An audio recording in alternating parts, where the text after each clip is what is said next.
Assalamualaikum warahmatullahi wabarakatuh. Perkenalkan, nama saya Ahmad Miftahul Ulum dari NIM 27 dan dari kelompok 1 yang membahas tentang konsep multimedia. Di kelompok kami ada beberapa anggota, yaitu yang pertama Ria Fatmasari dari NIM 05, yang kedua yaitu Fatimatuz Zahra dari NIM 17, kemudian ada dari Nur Maulidia Y dari NIM 39. Di sini saya akan menerangkan konsep multimedia bagian yang pertama, yaitu pengertian tentang multimedia, kedua yaitu kelebihan multimedia, dan keempat pemanfaatan multimedia, dan yang ketiga pemanfaatan multimedia. Untuk yang pertama yaitu pengertian multimedia. Multimedia berasal dari kata multi dan media, di mana multi sendiri berasal dari bahasa Latin yang berarti adalah bermacam-macam, banyak. Sedangkan media berasal dari bahasa Latin juga yang berarti medium, di mana medium ini berarti perantara atau sesuatu yang dipakai untuk menghantarkan. Jadi dari multimedia sendiri adalah suatu macam-macam yang disampaikan atau melalui perantara, sesuatu macam-macam perantara. Dan multimedia adalah merupakan berbagai media atau format file yang berupa teks, gambar, grafik, sound, animasi, video, interaksi, dan lain-lain yang telah dikemas menjadi file digital, digunakan untuk menyampaikan pesan ataupun menghantarkan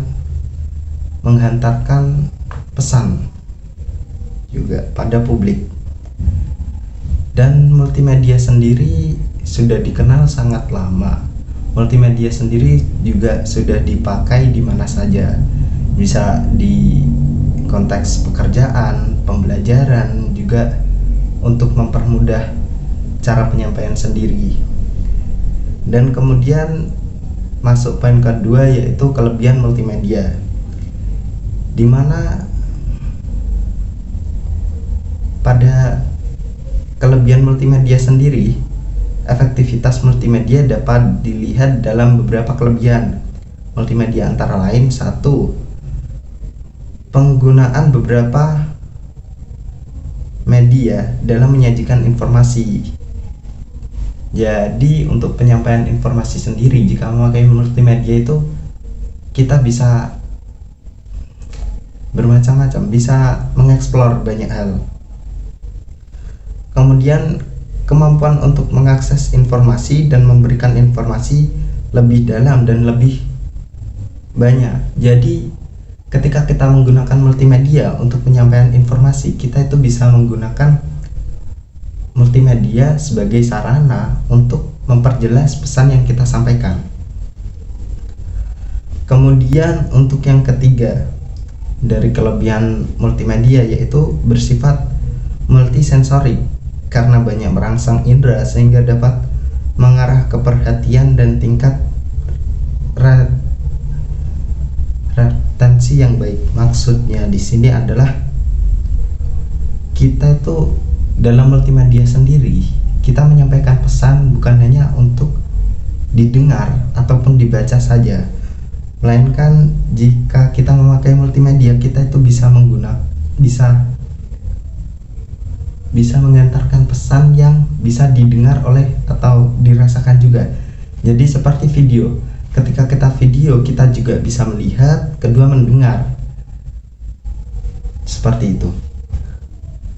Dan kemudian kelebihan yang keempat yaitu adalah menarik perhatian dan minat,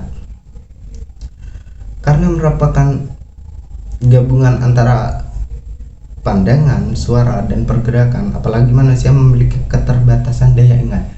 Di sini kita bisa memakai multimedia juga bisa menjadi titik pengingat. Ketika ada suatu perkataan di mana dituliskan di sana adalah suatu kata-kata, kemudian dalam kata-kata tersebut kita memakai gambar, maka untuk mengingat kata-kata itu lebih mudah karena kita bisa berpatok kepada gambar dan kita akan mulai memahami tentang isinya. Kemudian yaitu kelebihan yang selanjutnya yaitu media alternatif dalam penyampaian pesan dengan diperkuat teks, suara, gambar, video, dan animasi. Ya, seperti multimedia sendiri, di sana kita bisa menambahkan berbagai macam kelebihan multimedia agar pesan yang kita sampaikan itu lebih gampang. Kemudian langsung saja masuk ke poin selanjutnya, yaitu pemanfaatan multimedia.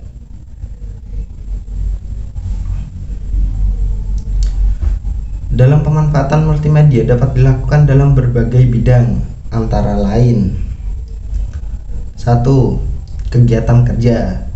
Dengan adanya teleworking, para pekerja dapat melakukan pekerjaannya tidak harus dari kantor. Contoh software yang mendukung teleworking atau telecommuting adalah marketing, net meeting.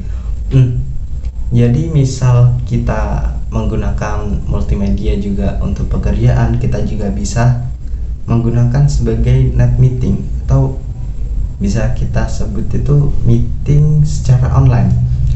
Jadi kita tetap bisa meeting meskipun jarak kita jauh gitu. Kita masih bisa bertemu. Kemudian juga kita bisa menerapkan pada yang lainnya. Kemudian untuk yang kedua yaitu cara belanja, home shopping atau teleshopping, yaitu belanja dilakukan dengan menggunakan internet, kemudian barang datang dan diantar ke rumah. Ini mirip seperti Shopee, Tokopedia, dan lain-lain. Jadi ketika kita memesan, kita cukup dari rumah, kita memesan, kemudian barang diantar. Kemudian masuk yang pemanfaatan yang ketiga yaitu jual beli menggunakan sistem jual beli online atau bank menggunakan cara online banking. Nah, ini merupakan bagian dari yang di atas tadi, yang sebelumnya tadi, yaitu cara belanja, dimana ketika kita klik belanja pasti kita harus membayar, dimana pembayaran kita bisa melakukan melalui mobile banking atau pembayaran online. Seperti itu. Kemudian masuk kepada yang poin keempat, yaitu cara memperoleh informasi, di mana menggunakan internet dan software untuk mencari informasi, misalnya membaca koran online, belajar musik dan software dan sebagainya, di mana kita bisa mendapatkan banyak sekali informasi dari media internet. Kita bisa mencari referensi atau membaca koran, bahkan mencari tutorial baru di internet, semua bisa. Kemudian untuk poin kelima yaitu cara belajar. Pada proses ini pembelajaran menggunakan komputer multimedia dengan adanya mengajar dan belajar online ataupun menggunakan e-book. Jadi di sini proses belajar mengajar kita juga bisa menggunakan e-book sebagai sarana pengganti buku. Tapi selain pengganti buku, dalam pembelajaran juga tak hanya e-book, ada banyak sekali yang bisa kita gunakan sebagai multimedianya. Mungkin hanya itu saja materi yang saya sampaikan. Cukup sekian. Bila ada salah kata atau salah ucap, saya ucapkan mohon maaf sebesar-besarnya. Assalamualaikum warahmatullahi wabarakatuh. Assalamualaikum warahmatullahi wabarakatuh. Perkenalkan, nama saya Ria Fatmasari, kelas 4A, NIM 05 dari kelompok 1. Di sini saya akan menyampaikan beberapa materi dari kelompok kami, yaitu mengenai sistem multimedia dan komponen multimedia. Materi yang pertama yaitu sistem multimedia. Nah, apa itu sistem multimedia? Sistem multimedia merupakan suatu integrasi atau gabungan dari komponen-komponen multimedia seperti teks, gambar, video, suara, audio, dan animasi. Penggunaan multimedia dalam kehidupan sehari-hari tentunya sangat penting. Komputer, film, radio, TV merupakan bagian-bagian dari multimedia. Sebagai sebuah sistem multimedia terdiri dari komponen-komponen pendukung, yaitu diantaranya yang pertama perangkat keras. Nah, perangkat keras secara umum yaitu komputer. Komputer yang digunakan dalam pembuatan multimedia sebaiknya hanya satu platform saja. Penggunaan banyak platform akan menyebabkan kendala dalam pembuatan proyek nantinya. Komponen yang kedua yaitu perangkat lunak. Perangkat lunak adalah suatu komponen dalam sistem multimedia yang digunakan sebagai data processing system dan digunakan untuk mengontrol bekerjanya sistem multimedia. Nah, perangkat lunak yang dibutuhkan dalam sistem multimedia yaitu sistem operasi. Nah, sistem operasi yang umumnya digunakan yaitu terdiri dari 3, yaitu macOS, yang kedua Linux, dan Microsoft Windows. Penggunaan perangkat lunak tentunya disesuaikan dengan kebutuhan dan karakteristik yang dimilikinya. Komponen yang ketiga yaitu kreativitas. Kreativitas sangat diperlukan dalam pembuatan sistem multimedia. Kreativitas tentunya dapat berkembang sesuai dengan kemampuan pengguna dalam mengoperasikan perangkat lunak dan perangkat keras. Komponen yang terakhir yaitu organisasi. Organisasi adalah sebuah wadah multimedia. Organisasi ini diperlukan dalam mengorganisasikan keperluan multimedia seperti keterampilan waktu, biaya, tempat, dan sumber daya yang diperlukan. Materi yang kedua yaitu komponen multimedia.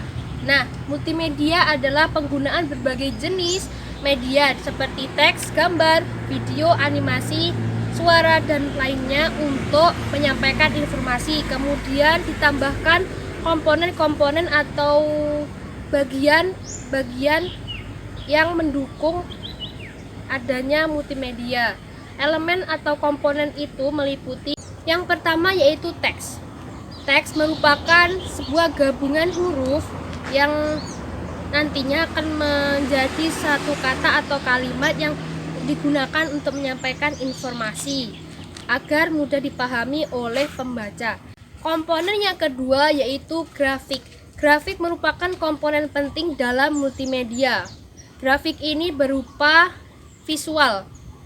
Nah, sangat baik digunakan pada zaman sekarang ini karena saat ini banyak orang yang berorientasi pada visual.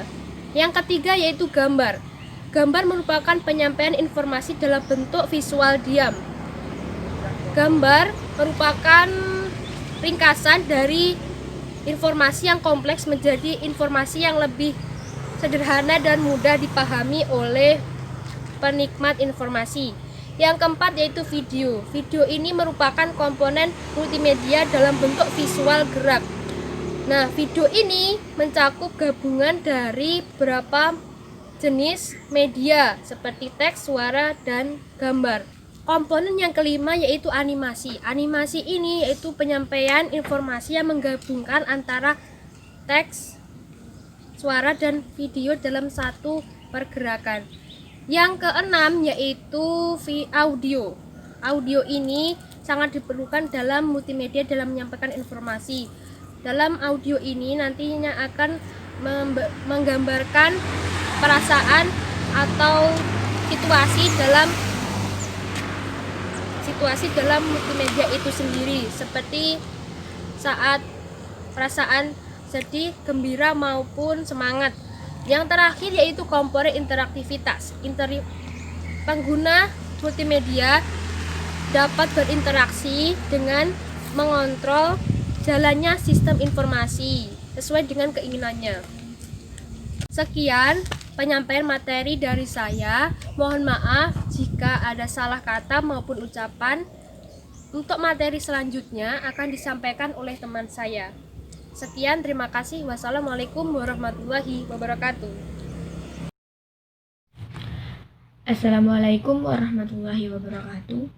Perkenalkan, nama saya Fatimah Zahroh, NIM 17 dari kelompok 01. Di sini saya akan menjelaskan bab 2, yaitu aplikasi multimedia dalam pendidikan.